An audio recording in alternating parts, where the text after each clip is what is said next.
Hi నమస్తే. Good morning అందరికీ. ఈరోజు ఇంటర్నెట్లో పార్ట్ 2 అనేది క్లోజ్ చేద్దాం. ఇంతటితో ఇంటర్నెట్ అనేది పూర్తయిపోతుంది. సో ఇక్కడ సెకండ్ పార్ట్‌లో చూసుకుంటే మనకి పెద్ద డిఫికల్ట్ కాన్సెప్ట్స్ ఏమి ఉండవు.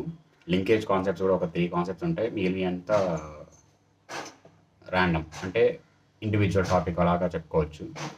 అందులో ఇంకేమున్నాయంటే కోర్ ప్రిన్సిపల్స్ ఒకటి, అంటే ఆడిటర్‌కి ఏవే ప్రిన్సిపల్స్ అనేవి ఉండాలి, అతని యొక్క క్వాలిటీస్ అండ్ ఇంటర్నెట్ అనేది ఎలా పర్ఫామ్ చేయాలి, ఇంకా రిపోర్టింగ్, ఈ 3 కాన్సెప్ట్స్ ఉంటాయి. ఈ 3 కాన్సెప్ట్స్ మనం చూసుకుంటే మిగిలినంతా ఏంటంటే జస్ట్ నార్మల్‌గా ఉంటుంది. సో ఇక్కడ ప్రిన్సిపల్స్ చూసుకుంటే కోర్ ప్రిన్సిపల్స్ 3 ప్రిన్సిపల్స్ ఇచ్చారు. Integrity, objectivity, independence. Integrity or independence చిన్నప్పటి నుంచి చదువుకుంటానే ఉన్నాం అవి. ఇంకా వాటి గురించి ఏం చెప్పాడు ఇక్కడ? ఇంటిగ్రిటీ, హానెస్ట్‌గా ఉండాలి, ఏ అడ్వాంటేజెస్ అనేవి మనం ఆశించకూడదు అది. ఆబ్జెక్టివిటీ, బయాస్ లేకుండా ఉండాలి ఆ పాయింట్. ఇండిపెండెన్స్, అన్డ్యూ ప్రెషర్ కానీ అన్డ్యూ ఇన్ఫ్లుయెన్సెస్ కానీ లోన్ అవ్వకుండా మన వర్క్ అనేది పర్ఫామ్ చేయాలి. పాయింట్, చిన్న పాయింట్, పెద్ద ప్రాబ్లం ఉండదు, అంతే ఉంటుంది. నెక్స్ట్ క్వాలిటీస్ అండ్ నాలెడ్జ్, అంటే ఎక్స్పర్టైజ్ ఉంటుంది కదా, అతనికి ఆ క్వాలిటీస్ అనేది అంటే ఎక్స్పర్టైజ్ అండ్ నాలెడ్జ్ ఏమేమి ఉండాలి అని చెప్పి ఒక పాయింట్. దీనిలో మనకి స్టడీ మెటీరియల్ ఎలా ఉంటుందంటే, స్టడీ నేను ఫాలో అయితే అతుల వాళ్ళ బుక్. ఇందులో ఎలా ఉంటుందంటే క్లమ్జీగా ఉంటుంది, ఏది ఎక్స్పర్టైజ్ ఏది నాలెడ్జ్ అని అర్థం కాదు. సో మనం సీక్రెట్ కానీ చేసుకుంటే దీంట్లో అతనికి ఎక్స్పర్టైజ్ ఎందులో ఉండాలి, internal controls of the management, అంటే కంపెనీ యొక్క ఇంటర్నల్ కంట్రోల్స్ అనేవి ఎవాల్యుయేట్ చేసే నాలెడ్జ్ ఉందా, ఎవాల్యుయేట్ చేసేంత ఎక్స్పర్టైజ్ ఉందా లేదా అని చూసుకోవాలి, అదొక పాయింట్. నెక్స్ట్ ఏంటంటే అకౌంటింగ్ అండ్ ఫైనాన్షియల్ ఎక్స్పర్టైజ్ ఉందా లేదా చూసుకోవాలి, అది ఎక్స్పర్టైజ్ పాయింట్. ఆ 2 పాయింట్ రాస్తే సరిపోతుంది. అది బట్ పక్కన రాసుకుంటే బెస్ట్. ఎక్స్పర్టైజ్లో management control system evaluation, second point వచ్చి అకౌంటింగ్ అండ్ ఫినాన్షియల్ ఎక్స్పర్టైజ్ ఉండాలి, ఆ పాయింట్స్. నెక్స్ట్ నాలెడ్జ్లోకి వచ్చేసరికి ఏంటంటే అన్నింటిలో బేసిక్ నాలెడ్జ్ ఉంటే సరిపోతుంది, అడ్వాన్స్ నాలెడ్జ్ అనేది అవసరం లేదు. దేనిలో technology, ERP softwares, accounting softwares, commerce, law, tax and management principles ఏవైతే ఉన్నాయో అవి, వాటి మీద అవగాహన ఉండాలి, నాలెడ్జ్ ఉండాలి. అండ్ పీపుల్ని డీల్ చేసే దాంట్లో కూడా నాలెడ్జ్ ఉండాలి, ability to deal with the people, అక్కడ ఉండే ఎన్విరాన్మెంట్లో ఉండే పీపుల్తో ఏ విధంగా డీల్ చేయాలి అనే నాలెడ్జ్ అనేది మనకు ఉండాలి. సో అంతే, క్వాలిటీస్ ఆఫ్ ఆడిటర్ చూసుకుంటే అంతే, నాలెడ్జ్ అండ్ ఎక్స్పర్టైజ్ ఉంటుంది. దీంట్లో ఒక 3 పాయింట్స్, దాంట్లో ఒక 2 పాయింట్స్ రాస్తే సరిపోతుంది, పెద్ద ఇంపార్టెంట్ ఏం కాదు, జస్ట్ ఓకే అంతే. నెక్స్ట్ ఇంటర్నెట్ అనేది పర్ఫామ్ ఎలా చేయాలి, ఆర్ ఇంటర్నెట్ అప్రోచ్ ఇలా ఉంటుంది. మొత్తం 5 స్టేజెస్. మామూలుగా బేసిక్గా చూసుకుందాం. ఇప్పుడు మనం ఒక ఇంటర్నెట్ అనేది ఫుల్ఫిల్ చేయాలంటే ఏమేమి ఉండాలి? ఫస్ట్ మన దగ్గర understanding of the environment, organization ఉండాలి, ఓకేనా? అది అండర్స్టాండింగ్ తర్వాత వస్తే దాని తర్వాత ఏం చేయాలి? ఒక ఇన్ఫర్మేషన్ అనేది గ్యాదర్ చేయాలి. గ్యాదర్ చేసిన తర్వాత సరిపోతుందా? గ్యాదర్ చేసిన తర్వాత ఒక టెస్ట్ ఎక్స్ అనేది పర్ఫామ్ చేయాలి. టెస్ట్ ఎక్స్ చేసిన తర్వాత రిపోర్ట్స్ అనేవి జనరేట్ చేసి డ్రాఫ్ట్ రిపోర్ట్స్ చేసి దాని తర్వాత దాన్ని మళ్ళీ క్వరీస్ తీసుకొని దాంతో ఫైనలైజ్ చేసి ఫైనల్ రిపోర్ట్స్ అనేది ఇవ్వాలి. సో ఇప్పుడు దీంట్లో ఒక్కొక్క స్టేజ్ని ఒక్కో విధంగా ఫుల్ఫిల్ చేయాలి కదా. ఇప్పుడు మనకి నాలెడ్జ్, బిజినెస్ యొక్క నాలెడ్జ్, దాని యొక్క ఎన్విరాన్మెంటల్ స్ట్రక్చర్ గురించి మనం తెలియాలంటే ఏం చేయాలి? మా కంపెనీ యొక్క బోర్డ్ ఆఫ్ డైరెక్టర్స్తో మాట్లాడాలి, అదే పాయింట్. ఒక meeting with stakeholders and డైరెక్టర్స్తో పెడితే సరిపోతుంది. Obtaining knowledge of business and its environment by conducting meetings with stakeholders and directors, ఇది స్టెప్ 1. స్టెప్ 2 ఏంటి? ఆడిట్ ప్లాన్ పర్ఫామ్ చేయాలి. ఆడిట్ ప్లాన్ అంటే స్కోప్స్ ఏంటి, ఆబ్జెక్టివ్స్ ఏంటి, ఇవన్నీ ఉంటాయి కదా. కాకపోతే మనకేంటి ఇంటర్నెట్కి ఏంటంటే సెపరేట్ స్టాండర్డ్స్ ఉంటాయి, SIA అనేది. సో ఈ ప్లాన్ అనేది యాజ్ పర్ SIA స్టాండర్డ్స్ ప్రకారం మనం ప్రిపేర్ చేసామా లేదా అనేది ఒక పాయింట్. అండ్ అది వచ్చి audit committee and board of directors అనేవాళ్ళు అప్రూవ్ చేయాలి. Next gathering information. Gathering information అంటే ఏంటి? మనకి ఏదైనా ఒక టాస్క్ పర్ఫామ్ చేయాలంటే దాంట్లో సర్టెన్ స్పెసిఫిక్ ఇన్ఫర్మేషన్ కావాలి. ఇప్పుడు ఫర్ ఎగ్జాంపుల్ డేటాస్ వెరిఫై చేస్తున్నాం అనుకోండి, అక్కడి నుంచి మనం వాళ్ళకి ఏం సేల్ చేసాము అంటే అది క్రెడిట్ పర్చేసా, డెబిట్ పర్చేసా, దానికి రిఫ్లెక్టింగ్గా బ్యాంక్ స్టేట్మెంట్స్, ఇన్వాయిసెస్, ఇన్వెంటరీలో ఏదైనా గూడ్స్ తగ్గినాయా లేదా, అలాగ అంటే ట్రాన్స్పోర్ట్ అయినాయా లేవా, ఇలా ఉంటాయి కదా రకరకాలుగా. ఇవన్నీ మనం చెక్ చేసినా మనకు సోర్స్ కావాలి. సో ఈ సోర్స్ అనేది మనం ఏదైనా సరే డైరెక్ట్గానే తీసుకోవాలి, అంతేగాని ఎవరో చెప్పారు అని చెప్పి మనం జస్ట్ ట్రస్ట్ చేసి తీసుకోకూడదు. ఇదేంటంటే సోర్స్ అనేది డైరెక్ట్ సోర్స్ అంటారు. Direct source in the sense అంటే ఏ డిపార్ట్మెంట్ నుంచి ఆ డిపార్ట్మెంట్ సోర్స్ అనేది రావాలి. జస్ట్ వాళ్ళు చెప్పారు ఓకే అని చెప్పి మనం చేస్తానికి కుదరదు. సో ఇక్కడతో 3 పాయింట్స్ కంప్లీట్. టెస్ట్ చేసిన తర్వాత టెస్ట్ చెక్స్ పర్ఫామ్ చేయాలి, చెక్స్ చేయాలిగా. జస్ట్ మనం ఇన్ఫర్మేషన్ వచ్చింది కదా అని చెప్పి ఫైనల్ రిపోర్ట్ ఇచ్చేయలేం కదా. సో చెక్ పర్ఫామ్ చేయాలి జెన్యూనా కాదా అని చెప్పి. సో శాంపుల్ సెలెక్ట్ చేయాలి యాజ్ పర్ ఎస్ఏ స్టాండర్డ్స్ ప్రకారం. అనలిటికల్ ప్రొసీజర్స్ అనేది పర్ఫామ్ చేయాలి. అనలిటికల్ ప్రొసీజర్స్ అంటే అక్యురసీ, కంప్లీట్నెస్ అండ్ అకౌంటింగ్ మొత్తం కరెక్ట్గా చేశారా లేదా ఇవంతా చెక్ చేసుకోవాలి. చేసుకున్న తర్వాత డాక్యుమెంట్ చేయాలి. డాక్యుమెంట్ చేసిన తర్వాత ఏం చేయాలి? రిపోర్టింగ్. ఈ రిపోర్ట్ ఈ ఇంటర్నల్ ఇష్యూస్ ఏదైతే ఉన్నాయో ఇవన్నీ రిపోర్ట్ చేయాలి. రిపోర్ట్ చేయాలంటే ఏం చేయాలి? ఫస్ట్ కరెంట్ పీరియడ్ సంబంధించింది ఆడిట్ డ్రాఫ్ట్ రిపోర్ట్ ప్రిపేర్ చేయాలి. డ్రాఫ్ట్ రిపోర్ట్ ప్రిపేర్ చేసిన తర్వాత previous year previous quarter or previous పీరియడ్కి సంబంధించింది ఏదైతే రిపోర్ట్స్ ఇచ్చుంటామో దానికి ఏటీఆర్ అంటే యాక్షన్ టేకెన్ రిపోర్ట్ అనేది ఎంతవరకు ఇంప్లిమెంట్ చేశారు అని చూడాలి. ఎంతవరకు వరీస్ అనేది రిజాల్వ్ అయినాయి, ఎంతవరకు ఇంప్లిమెంట్ చేశారని చూడాలి. చూసిన తర్వాత ఈ ఫైనల్ రిపోర్ట్ అనేది సర్క్యులేట్ చేయాలి టు ఆడిట్ కమిటీ. అంతే. మళ్ళీ చూసుకుంటే how to perform internal audit or internal audit approach ఎలా ఉంటుంది? 5 steps. First obtaining understanding of the business and its environment ఎలా చేస్తాం? By conducting the meetings with board of directors and stakeholders. Second point planning అనేది as per S I అనే చేయాలి. SI అంటే standards are internal auditing. కాకపోతే ఈ standards అనేది మనం ఏ ప్లాన్ అయితే తయారు చేస్తున్నామో అది వచ్చి audit committee and board of directors అనేది అప్రూవ్ చేయాలి. తర్వాత ఇన్ఫర్మేషన్ గ్యాదర్ చేయాలి. ఇన్ఫర్మేషన్ గ్యాదరింగ్ అనేది ఎలా చేయాలి? ఓన్లీ డైరెక్ట్ సోర్స్ నుంచి మాత్రమే చేయాలి.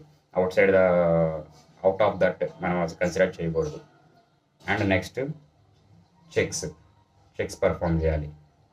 దాంట్లో ఏమేమి ఉంటాయి? ఫస్ట్ శాంపుల్ తీసుకోవాలి యాజ్ పర్ ఎస్ఐఏ. శాంపుల్ తీసుకుంటే అనలిటికల్ ప్రొసీజర్స్ పర్ఫామ్ చేయాలి. పర్ఫామ్ చేసిన తర్వాత డాక్యుమెంట్ చేయాలి. Next reporting the issues to the board of directors or audit committee. ఇక్కడ ఏం చేస్తాము? ఫస్ట్ డ్రాఫ్ట్ రిపోర్ట్ ప్రిపేర్ చేస్తాం. దాంతోపాటు ఏం చేస్తామంటే మేనేజ్మెంట్తో మనం డిస్కస్ చేయాలి. ఏది ప్రీవియస్ పీరియడ్ సంబంధించిన ఏటీఆర్ అంటే యాక్షన్ టేకెన్ రిపోర్ట్ దాంట్లో ఎంతవరకు క్వరీస్ అనేవి రిజాల్వ్ అయిపోయాయి, ఎంతవరకు ఇంకా ఏమైనా ఉన్నాయా, దాంట్లో రిస్క్ వాల్యూ ఎంత అన్నీ కన్సిడర్ చేసి మనం దానికి ఒక సెపరేట్ రిపోర్ట్ ఇంకోటి ఇవ్వాలి. దాంతోపాటు ఈ ఫైనల్ ఇవన్నీ రిజాల్వ్ అయిపోయాక ఏంటంటే ఫైనల్ రిపోర్ట్ అనేది మనం మళ్ళీ ఇవ్వాలి. ఫైనల్ రిపోర్ట్ అనేది ఆడిట్ కమిటీకి సబ్మిట్ చేయాలి. ఇదే performing internal audit or internal audit approach. ఇంతటితో ఈ కాన్సెప్ట్ అయిపోయింది. ఇంకా లాస్ట్ ఇంటర్నల్ ఆడిట్ రిపోర్ట్. ఇది ఒక పాయింట్. ఇది ఒక్కటే కొంచెం లెంతీ ఉంటుంది, బట్ ఈజీ టు అండర్స్టాండ్. ఇంకా దాని తర్వాత వచ్చి difference between internal and external audit మీరు చదివేసుకోవచ్చు. ఆడిట్ ట్రైల్, ఇంకా factors responsible for high employee attrition rate. అంటే ఎందుకని ఈ ఎంప్లాయీస్ అనేవి కంపెనీస్ని వదిలేసి వెళ్ళిపోతున్నారు ఇన్ హై రేట్ అని చెప్పి, దానికి ఏవే కారణాలు అయి ఉండొచ్చు అని చెప్పి అదొక క్వశ్చన్. అంటే అంతటితో ఇది అయిపోతుంది. సో ఇప్పుడు ఇంటర్నల్ ఆడిట్ రిపోర్ట్ అనేది చూద్దాము. ఇంటర్నల్ ఆడిట్ రిపోర్ట్ అనే దాంట్లో అంటే 2 స్టేజెస్ ఉంటాయి. పీరియాడిక్ బేసిస్ అండ్ ఏదైనా పర్టికులర్ అసైన్మెంట్ బేసిస్. ఏదైనా పర్టికులర్ అసైన్మెంట్ బేస్ అయితే కొన్ని స్పెసిఫిక్ ఏరియాస్ ఉంటాయి, వాటిని మాత్రం ఆడిట్ చేస్తారు. చేసిన తర్వాత ఆ అబ్జర్వేషన్స్ ఏవైతే వస్తాయో హైలైట్ చేసి ఎవడైతే మనకి టాస్క్ ఇచ్చాడో, ఇప్పుడు ఫర్ ఎగ్జాంపుల్ నేను ఫారెన్సిక్ ఆడిటింగ్ చేయడానికి వచ్చాను అనుకోండి, అతను ఏం చేస్తాడు? ఓన్లీ స్పెసిఫిక్ ఏరియాస్ మాత్రం చేస్తాడు. చేసినా నేనేం చేస్తాను? నాకు వచ్చిన అబ్జర్వేషన్స్ అన్నింటినీ ఒక రిపోర్ట్లో పెట్టేసి నాకు ఎవడైతే వర్క్ ఇచ్చాడో వాడికి ఇస్తాను, రిపోర్ట్ ఆడిట్కి ఇస్తాను. నా టాస్క్ అంతా పూర్తయిపోతుంది. అదే ఇన్ కేసు పీరియాడిక్ బేసిస్లో అయితే ఒక సర్టెన్ ఏరియాస్ ఏవైతే కన్సిడర్ చేసామో అవన్నీ ఆడిట్ చేస్తాడు ఆ పీరియడ్కి సంబంధించిన మొత్తానికి. దాన్ని కాంప్రహెన్సివ్ ఆడిట్ అని కూడా అంటారు. దాని తర్వాత దాంట్లో వచ్చిన అబ్జర్వేషన్స్ అన్నీ మళ్ళీ ఒక రిపోర్ట్ చేసి అండ్ ఆడిట్ కమిటీకి అనేది సబ్మిట్ చేస్తాడు ఆ రిపోర్ట్ అనేది. సో అందరితో స్టేజెస్ అనేవి కంప్లీట్ అవుతాయి. Next key elements of internal audit and content and form of internal audit. Content and form of internal audit చూద్దాం. మామూలుగా ఇదేంటంటే ఫిక్స్డ్ ఏం కాదు, వేరియబుల్, మనకి ఇష్టం వచ్చాడు మార్చుకోవచ్చు. బట్ ఇక్కడ ఏంటంటే జస్ట్ దాంట్లో ఏమి ఉండాలని మాత్రం ఇచ్చాడు. ఏంటంటే స్కోపు, అదే audit scope performed, audit period covered, executive summary and వాటి యొక్క క్రిటికల్ ఫైండింగ్స్, దానికి సంబంధించిన మనం ఏమైనా రికమెండేషన్స్ ఇవ్వాల్సి ఉంటే అవి, and response received from management that these plans will be implemented with the dead lines, with time lines. చెప్పాలంటే ఏ టైం లైన్ లోపు వీళ్ళు ఆ ప్లాన్స్ అనేవి ఇంప్లిమెంట్ చేస్తారు మేనేజ్మెంట్ వాళ్ళు అని చెప్పి ఆ క్రిటికల్ ఫైండింగ్స్ సంబంధించిన రికమెండేషన్స్ అనేవి అది ఇంటర్నల్ ఆడిట్ రిపోర్ట్లో ఉండాలి. సో ఇంకోసారి చూసుకుంటే audit scope covered, audit period performed, executive summary and వాటి యొక్క క్రిటికల్ ఫైండింగ్స్, దీనికి సంబంధించిన ఆడిట్ రికమెండేషన్స్. ఈ ఆడిట్ రికమెండేషన్స్ ఇచ్చిన తర్వాత వాటికి రెస్పాన్స్ ఇవ్వాలి మేనేజ్మెంట్. ఏమని, ఈ ప్లాన్స్ అనేవి పలానా ప్లాన్స్ అనేవి ఇంప్లిమెంట్ అవుతాయి పలానా టైం లైన్స్లో అనేది పాయింట్. అందరితో ఆ content and form of internal audit report అనేది పూర్తవుతుంది. Next key elements. Key elements అంటే ఏం లేదు, మనం ఇప్పుడు చదువుకుందే స్కోపు, ఆబ్జెక్టివ్స్ ఇవన్నీ, అది ప్లస్ ఎస్ఐఏ అనేది ఇంప్లిమెంట్ చేశారా లేదా, and summary of key observations, వాటి యొక్క corrective actions required, and assurance a type, nature of assurance we are giving. Nature of assurance అంటే ఏమవుతుంది, రీజనబుల్ అవుతుంది లేదా అబ్సల్యూట్ అవుతుంది. ఆ 5 పాయింట్స్ అనేది కన్సిడర్ చేస్తాం. జస్ట్ ఏముండదు, ఈ 5 పాయింట్స్ అనేది పెద్ద ఇంపార్టెంట్ ఉండదు. నెక్స్ట్ ఫాలో అప్ అని ఒకటి వస్తుంది, నెక్స్ట్ కాన్సెప్ట్ అదే. ఆ ఫాలో అప్ అనేది కొంచెం ఇంపార్టెంట్. మామూలుగా ఈ స్టేజెస్ అనేది పెద్ద ఇంపార్టెంట్ ఏం కాదు, జస్ట్ ఏమున్నాయని చెప్పి తెలుసుకున్నాము. ఈ key elements, content and form of report అంత ఇంపార్టెంట్ ఏం కాదు, జస్ట్ ఊరికి వన్ లైన్ ఆన్సర్స్ లాగా ఉంటాయి ఇవి. Next follow up. ఈ ఫాలో అప్ కాన్సెప్ట్ చూస్తే మనకి ఇంటర్నల్ రిపోర్ట్ అయిపోతుంది. సో అది చూద్దాం. Next follow up concept. Follow up concept ఏంటంటే సింపుల్ కాన్సెప్టే. ఏంటంటే యాక్చువల్లీ యాక్షన్ ప్లాన్స్ ఏవైతే ఉన్నాయో, action plans in the sense ఏంటంటే మామూలుగా మనం ఆడిటర్స్ని వాళ్ళకి రికమెండేషన్స్ ఇస్తాం కదా ఇవి అని చెప్పి. సో అవి ఇంప్లిమెంట్ చేయాల్సిన బాధ్యత వచ్చి మేనేజ్మెంట్ది. బట్ అవి ఇంప్లిమెంట్ చేశారా లేదా అని చూడాల్సిన వచ్చిన మాత్రం చీఫ్ ఇంటర్నల్ ఆడిటర్ యొక్క రెస్పాన్సిబిలిటీ. సో అతను అది కంటిన్యూస్గా ఇంప్లిమెంట్ చేశారా లేదా అని చెక్ చేయాలి. అండ్ మేనేజ్మెంట్ వచ్చి ఇంప్లిమెంట్ చేస్తే ఓకే, ఇంప్లిమెంట్ చేయకపోతే ఆ ఇంప్లిమెంట్ చేయడానికి రికమెండేషన్స్ ఇవ్వాలి. దాంతోపాటు ఏంటంటే ఫస్ట్ ఏంటంటే రీజన్స్ తెలుసుకోవాలి ఎందుకని ఇంప్లిమెంట్ చేయట్లేదు అని చెప్పి. ఓకే, అవి జెన్యున్గా ఉంటే మళ్ళీ మనం మార్చి రికమెండ్ చేయాలి. ఇన్ కేసు లేకపోయినా సరే ఇంప్లిమెంట్ చేయమని చెప్పి ఆ రికమెండేషన్స్ అనేవి మనం మేనేజ్మెంట్కి ఇవ్వాలి, కన్సిడర్ చేసి రిజాల్వ్ చేయమని చెప్పి. అదే యాక్షన్ ప్లాన్ సంబంధించింది. బట్ మీకు ఇందాక చెప్పాను నేను రిపోర్టింగ్ ఇష్యూస్ అప్పుడు డ్రాఫ్ట్ రిపోర్ట్తో పాటు యాక్షన్ టేకన్ రిపోర్ట్ కూడా ఇవ్వాలని చెప్పి. సో ఈ ఫాలో అప్ అనేది యాక్షన్ టేకన్ రిపోర్ట్ కూడా తీసుకోవాలి కదా. యాక్షన్ టేకన్ రిపోర్ట్ అంటే ఏంటి, ప్రీవియస్ పీరియడ్ ఆడిట్స్కి సంబంధించిన క్వెరీస్ అనేవి రిజాల్వ్ అయినాయా లేదా అని చెప్పి మనం చూసుకునే ఒక ప్రాసెస్. సో ఇక్కడ ఏంటంటే యాక్షన్ టేకన్ రిపోర్ట్లో ఈ యాక్షన్ టేకన్ రిపోర్ట్ ఎప్పుడైతే ప్రిపేర్ చేస్తున్నామో దానికి ఏంటంటే ప్రీవియస్ పీరియడ్ యొక్క ఆడిట్ ఇష్యూస్ యొక్క రెఫరెన్స్ అనేది ఇవ్వాలి. ఆ రెఫరెన్స్ ఇచ్చిన తర్వాత మేనేజ్మెంట్ అనేది వేటిగా అగ్రి అయింది to resolve with time lines, అది మనం అక్కడ మెన్షన్ చేయాలి. దాని తర్వాత ఏవైతే ఒప్పుకున్నారో అవన్నీ ఇంప్లిమెంటెడా నాట్ ఇంప్లిమెంటెడ్ అని స్టేటస్ అనేది మనం చూపించాలి. స్టేటస్ చూపించిన తర్వాత ఏంటంటే రిస్క్ ఏవైతే ఇంప్లిమెంట్ కాలేదో వాటి యొక్క రిస్క్ ఎంత ఉంటుంది, వాటి ఫైండింగ్స్ ఇవి అని చెప్పి అదొకటి చూపించాలి. అండ్ ఏదైనా ఒక స్పెసిఫిక్ ఇష్యూ అనేది ఏదైనా ఇమీడియట్ యాక్షన్ ఏమైనా తీసుకోవాల్సి ఉందా అంటే క్రిటికల్ ఫైండింగ్ అనుకోండి. క్రిటికల్ ఫైండింగ్ అంటే ఏంటి, దాని మీద ఇమీడియట్ యాక్షన్ అనేది మనం తీసుకోవాలి. లేకపోతే చెప్పాలంటే ఆర్గనైజేషన్ మీద బాగా ఇంపాక్ట్ చూపిస్తుంది అనమాట, ఇన్కేస్ అది వెంటనే రిజాల్వ్ కాకపోతే. సో ఆ పాయింట్స్ ఏమైనా ఉన్నాయా అని చెప్పి కన్సిడర్ చేసుకోవాలి. సో మొత్తం మీద 5 పాయింట్స్. రెఫరెన్స్ అనేది ఇవ్వాలి, మేనేజ్మెంట్ ఏదైతే యాక్షన్ చేసినా దానికి విత్ టైమ్ లైన్స్ చూపించాలి, దాంతో ఇంప్లిమెంటెడా కాదా అని చెప్పి స్టేటస్లో చూపించాలి, దాంతో రిస్క్ ఫ్యాక్టర్ చూపించాలి ఫర్ అన్ఇంప్లిమెంటెడ్ యాక్షన్స్, అండ్ ఏదైనా క్రిటికల్ ఫైండింగ్ ఉందా ఫర్ ఇమీడియట్ రిజాల్వ్ చేయాల్సిందని చెప్పి అదొక పాయింట్ చూసుకోవాలి. అంతటితో ఫాలో అప్ కాన్సెప్ట్ అనేది క్లియర్ అయిపోతుంది. నెక్స్ట్ వచ్చి relationship between internal auditor and external auditor. మీరు చదివేసుకోవచ్చు, జస్ట్ 6 పాయింట్స్ ఉంటాయి, పెద్ద కష్టమేం కాదు, అది మీరు చూసుకోవచ్చు. నెక్స్ట్ ఆడిట్ ట్రైల్ వచ్చేదంటే మీనింగ్ మనకు తెలిసిందేగా. ఇంకో పేరుతో ఏం పిలుస్తారంటే ఎడిట్ లాగ్ అని పిలుస్తారు. Visible trail of evidence which ఏదో తెలుగులో చెప్పుకోవాలంటే ఏదైనా ఒక ట్రాన్సాక్షన్కి కానీ ఏదైనా మనం ఒక ఎడిట్ కానీ చేస్తే ఆ ఎడిట్ లాగ్ మొత్తం క్రోనాలజికల్ ఆర్డర్లో రికార్డ్ అయి ఉంటుంది. అది ఫర్ ఆడిట్ పర్పస్ కోసం మనం యూజ్ చేసుకోవాలి, ఎక్కడెక్కడ చేంజ్ చేశారు, ఎప్పుడు చేశారని చెప్పి. ఎందుకు? అది ఏదైనా అనాథరైజ్డ్ చేంజా లేకపోతే ఏంటి అని చెప్పి అదొకసారి చూసుకోవాలి. అనాథరైజ్డ్ చేంజ్ అనుకోండి, జస్ట్ వాళ్ళు చేసేసారు, మనకు అది కనపడలేదు అనుకోండి ఆ లాగ్ అనేది. మనం ఏమనుకుంటాం అదే అదే నిజం అనుకుంటాం. సో ప్రీవియస్‌గా దాని ఒరిజినల్ ట్రాన్సాక్షన్‌కి ఇప్పుడు మార్చిన దాని ట్రాన్సాక్షన్ అది ఏం జరిగిందో మనకు అర్థం కాదు. So in case edit log అనేది కనుక ఉంటే మనం ఏమవుతుంది, ఫస్ట్ ఎందుకని ఇలా రికార్డ్ చేశారు, తర్వాత ఎందుకని ఇలా రికార్డ్ చేశారని చెప్పి మనకి డాక్యుమెంటరీ ఎవిడెన్స్ అడగడానికి ఛాన్స్ ఉంటుంది. సో అందుకోసం ఇది ఎడిట్ లాగ్ మాత్రమే ఉంటుంది. అంతేగాని జస్ట్ అది అరెస్ట్ చేసేసి తీసేదానికి మాత్రం లేకుండా చేసేదానికి ఈ ఫీచర్ అనమాట. యాక్చువల్లీ ఆడిట్ పర్పస్ కోసం, మెయిన్లీ ఇది ఆడిట్ పర్పస్ కోసమే యూజ్ అవుతుంది. అండ్ ఈ ఆడిట్ ట్రయల్కి ఏ రికార్డ్స్ అనేవి మెయింటైన్ చేస్తారు అంటే, ఇప్పుడు ఫర్ ఎగ్జాంపుల్ ఒక పర్సన్ ఎవరు చేంజ్ చేశారు,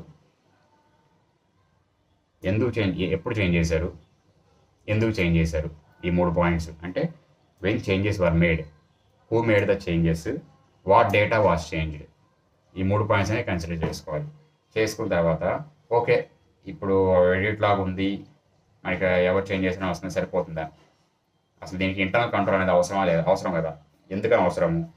ఈ ఫంక్షన్ అనేది ఆపరేటింగ్గా బాగా ఆపరేట్ అవుతుందా, డిజేబుల్డ్ ఆప్షన్లో ఉందా మనం చూసుకోవాలి కదా. సో ఇలా డిజేబుల్డ్ ఆప్షన్లో ఉందా ఏంటి అని చెప్పి మనకి తెలియాలంటే అసలు దీనికి ఇంటర్నల్ కంట్రోల్స్ అనేవి ఏవే ఉన్నాయి అనేది ఒకసారి చూసుకోవాలి. ఇంటర్నల్ కంట్రోల్స్ అనేవి మార్క్స్ చదువుతాను చూడండి. Audit trail feature has not been disabled or deactivated. First మనం ఇది కన్ఫర్మ్ చేసుకోవాలి, అసలు ఆడిట్ ట్రయల్ అనేది, అది ఎడిట్ లాగ్ అనేది డియాక్టివేట్ కాకుండా ఉంది అనేది ఫస్ట్ బాగా కన్ఫర్మ్ చేసుకోవాలి. Next user IDs are assign to each individuals and that user IDs are not shared. ఒక్కొక్క ఇండివిజువల్కి ఒక్కొక్క ఐడి ఉంటుంది. ఆ ఐడి అనేది ఎవరికి వారికి షేర్ చేసేకూడదు, ఎవరికి వాళ్ళు రెస్ట్రిక్టెడ్గా ఉండాలి. అండ్ ఈ access to the audit trial అనేది రెస్ట్రిక్టెడ్గా ఉండాలి. అండ్ ఎవరైతే రెస్ట్రిక్టెడ్ ఉండాలి, రెస్ట్రిక్టెడ్ అంటే కొన్ని పర్సన్స్ మాత్రమే ఆథరైజ్ ఉంటుంది. ఆ ఆథరైజ్ పర్సన్స్ ఎవరైతే చేంజ్ చేస్తున్నారో ఆ లాక్స్ కూడా మెయింటైన్ చేయాలి.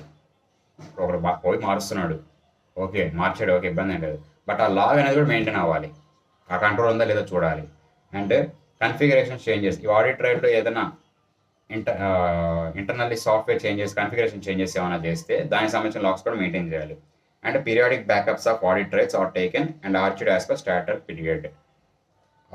బ్యాకప్స్ అనేవి సర్టన్ పీరియడ్ ఆఫ్ టైంకి ఆ బ్యాకప్స్ అనేవి తీసుకొని స్టోర్ అనేది చేయాలి యాజ్ స్టార్టర్ ఆబ్లిగేషన్గా, స్టార్టర్ పీరియడ్కి అని చెప్పి అనుకోవచ్చు. ఇది audit trial.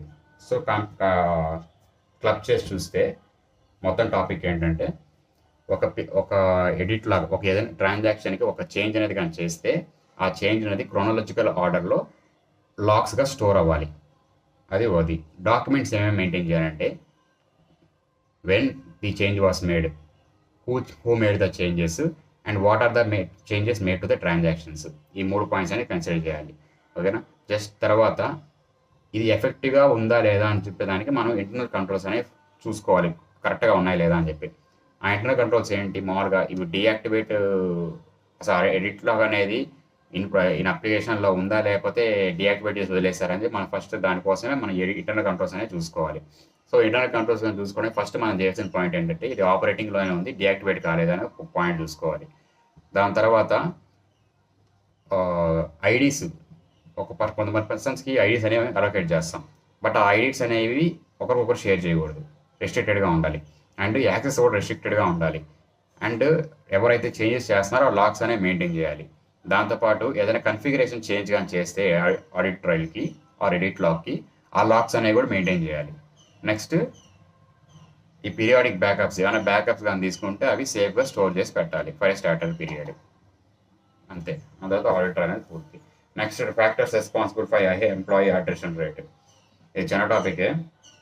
Job stress and work life imbalance, wrong policies of management, unbearable behavior of senior staff, safety factors, limited opportunities for promotion, low monetary benefits, lack of labor welfare schemes.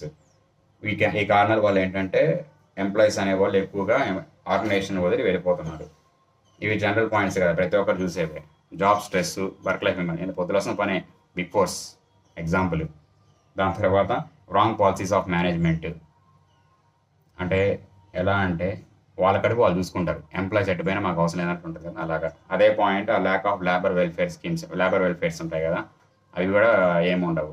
Next senior staff ఒక అరాచకాలు, behaviour of senior staff, అదో point. Next limited opportunities from promotions అనేవి ఎవరు, బోనస్లు ఎవరు, అది మాడర్ benefit bonus. ఈ promotion అనేది గ్రోత్కి సంబంధించింది. రెండిట్లో మనకి ఏది ఉండదు, పోతున్నాం పని చేస్తాం, అదే జీతం తీసుకుంటాం, అలాగే రన్ అవుతాం ఉంటాం. సో అందువల్ల ఏంటంటే ఎంప్లాయీస్ అనేవాళ్ళు లెఫ్ట్ అయిపోతుంటారు ఆర్గనైజేషన్ నుంచి. సో ఇంతటితో బట్ నేను దీంట్లో ఒక పాయింట్ చెప్పడం మర్చిపోయాను ఇంటర్నెట్ స్టార్టింగ్లో. మామూలుగా మనము out standing loans and borrowings from banks of public finance institution at any time during the preceding financial year అని చెప్పి మోర్ దెన్ 100 crores అనుకున్నాం కదా. ఆ పాయింట్ ఏంటంటే, ఫర్ ఎగ్జాంపుల్ నేను ఒకటి చెప్తాను, మీరు చెప్పండి. ఒక కంపెనీ దగ్గర నుంచి, అంటే ఇప్పుడు నేను సబ్సిడరీ నాకు హోల్డింగ్ దగ్గర నుంచి 150 crores వచ్చింది during the previous year. So ఇప్పుడు నాకు ఇంటర్నెట్ అప్లై అవుతుందా లేదా చెప్పండి, ఆలోచించి చెప్పండి. మామూలుగా అయితే అప్లై కాదు.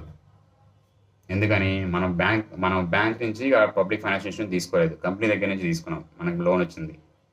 సో మనకి ఏంటవుతుంది, ఇది banks of public finance institution కాదు కాబట్టి మనకి ఇంటర్నెట్ అనేది అప్లికబుల్ కాదు. బట్ ఇది చిన్న పాయింటే, బట్ కన్ఫ్యూజన్లో మనం ఏం చేసేస్తాం, కన్ఫ్యూజన్ కాదు, తొందరలో ఏం చేసేస్తాం, పోయి చూసేస్తాం మనకు 150 crores వచ్చింది, ఓకే అప్పుడు ఇంటర్నెట్ అప్లికబుల్ అవుతుంది. బట్ అది ఎవరి దగ్గర నుంచి వచ్చింది అనేది మెయిన్ పాయింట్ అది. ఓకేనా. సో 22 minutes అయింది, నిన్న ఒక 30 minutes వేసుకోవచ్చు. లెస్ దెన్ 1 hour ఇంటర్నెట్ పూర్తి అయిపోయింది. బట్ నాకు ఇది పూర్తి చేయడానికి 2 days పట్టింది మొత్తం మీద. నోట్స్ రాసుకొని ఇది క్లాస్ అంతా రికార్డ్ చేసేదానికి నిన్న ఈరోజు, అంటే నాది కూడా 1 full day పట్టింది మొత్తం మీద. బట్ నేను ప్రతిసారి నీ చాప్టర్ వదిలేసేవాడిని, ట్రైగా ఉంది ఏంటి అని చెప్పి. బట్ ఈసారి ఇలా కాదు అని చెప్పి 3-4 స్ట్రాటజీ ఫాలో అవుతున్నాను యాక్చువల్లీ. అలాగే వీడియోస్ కూడా రికార్డ్ చేసి పెడితే మన వాళ్ళకి యూజ్ అవుతుంది కదా అని చెప్పి స్టార్ట్ చేశాను. నేనేమి ఇదేవి లైక్స్ షేర్స్ రీచ్ వచ్చేయాలి అలా ఆ పాయింట్ ఏం కాదు, జస్ట్ ఊరికే నేను నేర్చుకుంది జస్ట్ ఇంట్లో అప్లోడ్ చేస్తున్నాను అంతే. మన దగ్గర సరైన ఎక్విప్మెంట్ కూడా లేదు, ఫోన్లో రికార్డ్ చేస్తున్నాను నేను, ల్యాప్టాప్ కూడా మన దగ్గర లేదు.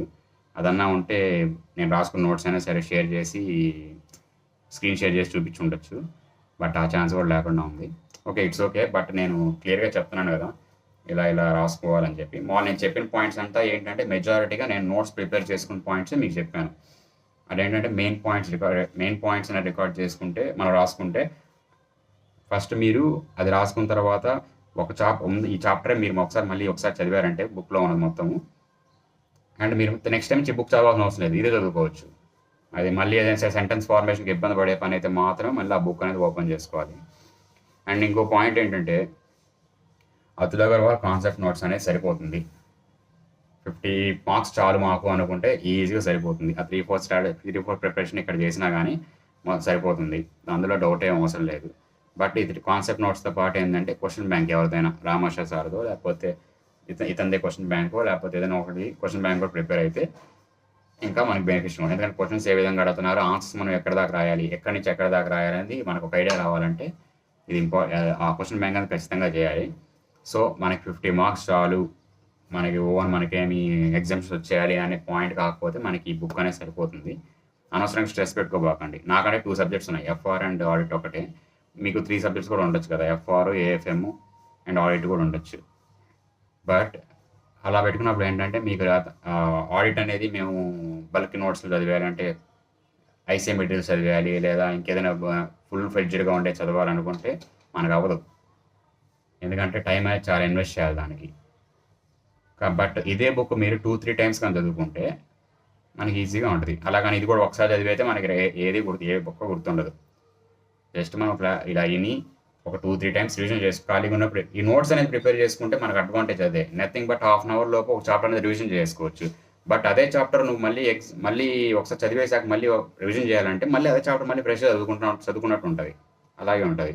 సో ఇవన్నీ నేను ప్రీవియస్గా చేసిన మిస్టేక్స్ నుంచి నేర్చుకునేవి ఇవన్నీ.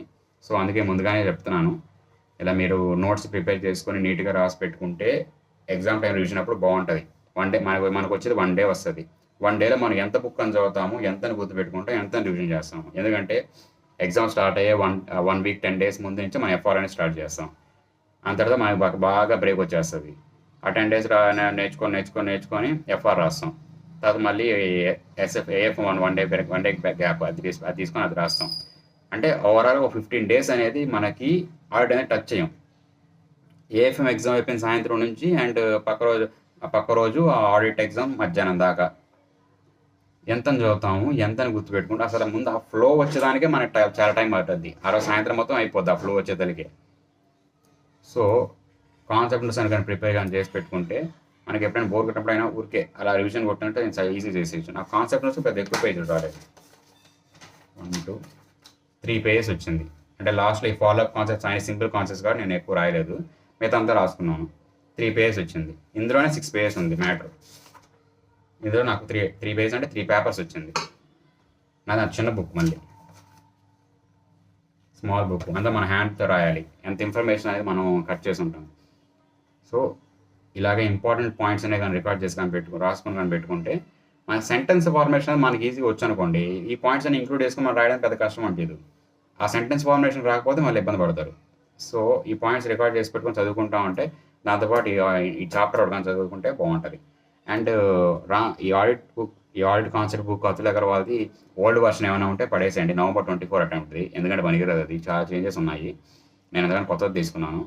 ఈ కొత్తవి కావాలన్నా మనకి టెలిగ్రామ్స్లో పీడిఎఫ్లో దొరుకుతుంది, అక్కడ ప్రింట్ తీసుకోండి, లేదా కొత్తైనా కొనుక్కోండి. 599 600 పడుతుంది. అలాగే నేనే ప్రమోషన్ చేస్తున్నాను అనుకోకండి, నాకు దీనికి ఏం సంబంధం లేదు. అది ఓకే అండి. నెక్స్ట్ ఇంకో చాప్టర్ ఏదైనా ఒకసారి మళ్ళీ చూస్తాను, ఏ చాప్టర్ అనేది, దాన్ని రికార్డ్ చేద్దాం ఈసారి నెక్స్ట్. ఓకే మరి.